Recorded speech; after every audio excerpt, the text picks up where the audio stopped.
Okay, so in this week's guitar lesson, we're going to be learning how to play a blues shuffle that you can play by yourself. Just a blues jam by yourself. You don't need a jam track. And we're going to take everything that I just played and break it all down note for note. And hopefully you walk away with a few ideas that you can incorporate into your playing, some licks, or you can take the entire composition and have something to perform. It's also a great way to practice. And so we're going to be playing this with a pick.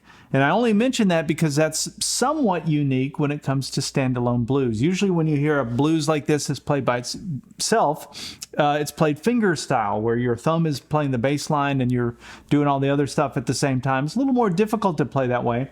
So I like to write these compositions that we can play using a pick. I think it makes it a little more accessible to a lot more people. And I think it sounds good because it forces you to do the call and response thing. And so you've got the call, and then there's a response. So you go back and forth between one part and the other.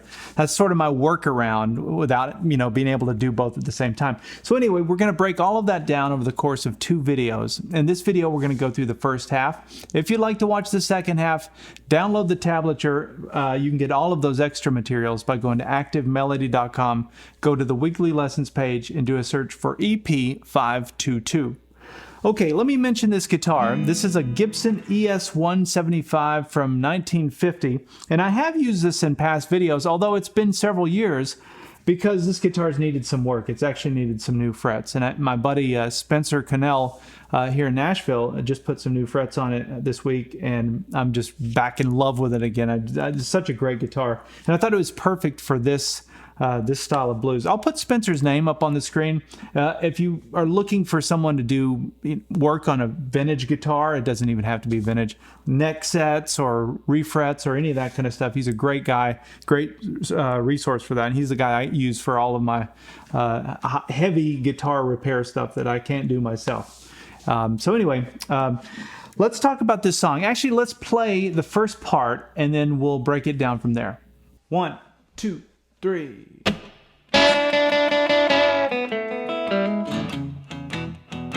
Okay, so this song is played in the key of E. It's really just 3 chords, E, A, and B.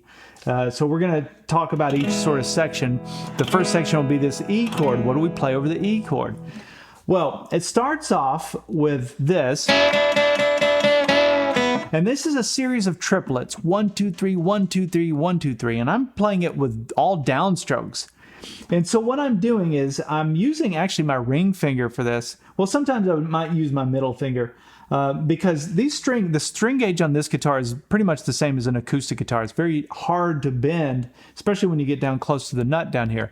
And so what I'm doing is I'm doing a half bend on this 2nd fret, 2nd string. And that's difficult to do. That's really kind of pushing it. I'm using 3 fingers to push that. And so I'm bending up to this note. Now, in addition to that, I'm also playing the open 1 string, which is my E note. And then I release it. And that's what that sound is. Now, these notes, if you're wondering what these notes are, these are coming from actually a combination of major and minor pentatonic scale. So you can think of major pentatonic scale pattern 2 being here. So this note, that first note would be major. And then you bend into the minor. So you bend into this note, which would be in your minor pentatonic scale. But here's how you want to think about that.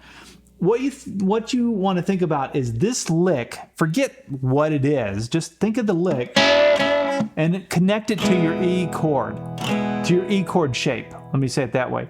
Because if you connect it to this chord shape, you can play that lick in any key.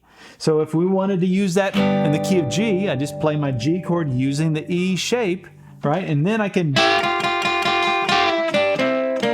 play that same lick now in a different key. I can play it in any key using this concept. So kind of be thinking that way as we go through this.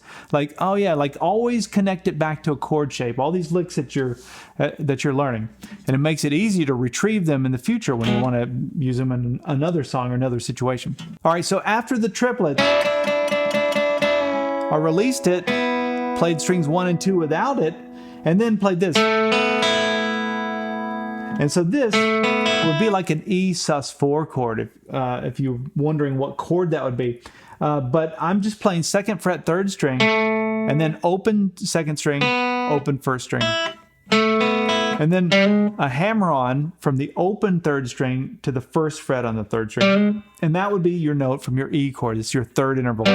So that's another lick idea right there. That doesn't seem like much, but I could take that idea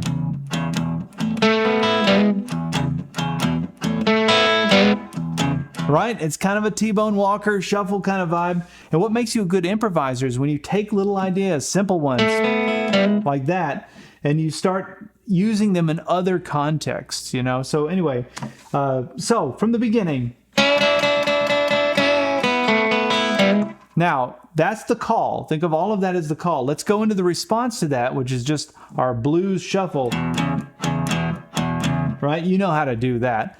That's second fret, fifth string. We're only playing strings 5 and 6, so it's like a power chord. And we go from that, which includes that open sixth string, up to this, which is the fourth fret on the fifth string. And when you're playing that, you're also playing that sixth string. So,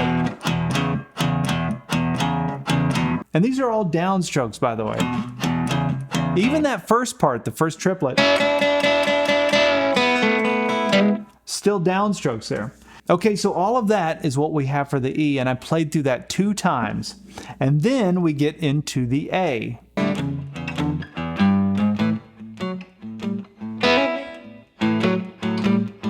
Okay, so now to get to that A, I did this little bass walk up.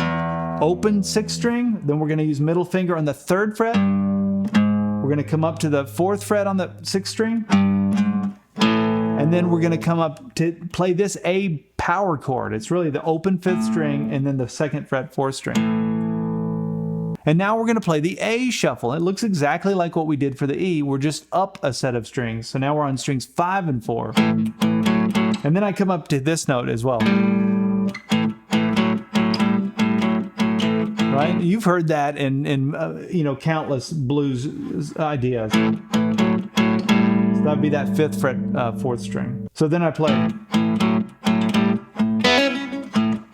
I threw in this little lick, and that's just the opens, 2nd and 1st string, with a hammer-on to the 2nd fret, 2nd string. And that's going back to that, really how we started. Remember, we started in that major pentatonic scale. That's what I'm doing. So I'm thinking about the key of the song. Even though we're playing over an A chord, I'm still thinking key of the song, which is the key of E. So I did an E lick.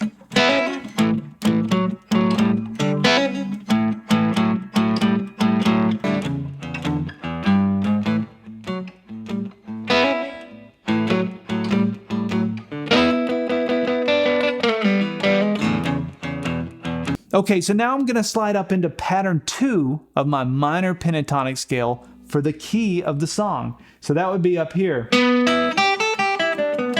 And so what I'm doing is I'm sliding up to these 2 notes. So it'd be and I'm using my ring finger on the 5th fret 2nd string. Middle finger is on the 4th fret 3rd string. And so pattern 2 of your minor pentatonic scale is up here. So I'm sliding into these 2 notes. It's the same 2 notes as open strings 1 and 2. I could have done that, but I wanted that slide in, that sound. And then, so I did that. So I put my index finger down on the 3rd fret, 2nd string. So you have, that's 2, 3, 2. Those are the string numbers. And it's up, down, up with the pick. And then watch this. We're going to slide back down into pattern 1. Slide down to the 2nd fret 3rd string, open 3rd string, 2nd fret 4th string. So, and then there's a quick hammer on, which we've already done. It's going back to our E chord. Open 3rd string, hammer on to the 1st fret. So, it's a great little lick from pattern 2 down into pattern 1 of your minor pentatonic.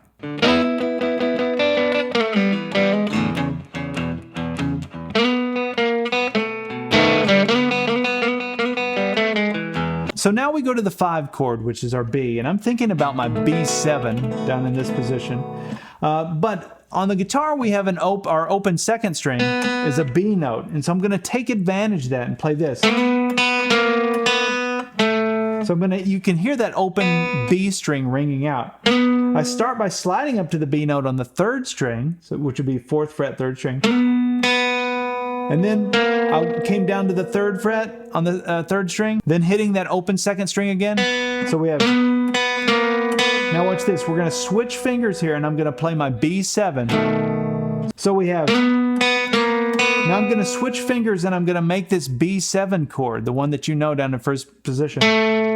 So we have, and then I can play the chord. So, and then watch this. I'm going to do this kind of Chuck Berry, which you hear, in a lot of, really it's kind of like a Western swing lick, but I also hear that in rockabilly. So it's sliding up to the 4th fret, 3rd string, and then the open 2nd string, hitting that B note. So I played it like this. Open 3rd string, and then we're going to go 2nd fret, 1st fret on the 3rd string, down to the 2nd fret, 4th string. And then we hit that low E note down on the open 6th string. And that gets us back to our E chord. I love that lick. That's a nice little takeaway if you're ever playing something, and especially if you're playing a blues in the key of E. You can do a lot of like workarounds around that open B string. Or, just taking advantage of that open B string since it's in the chord family.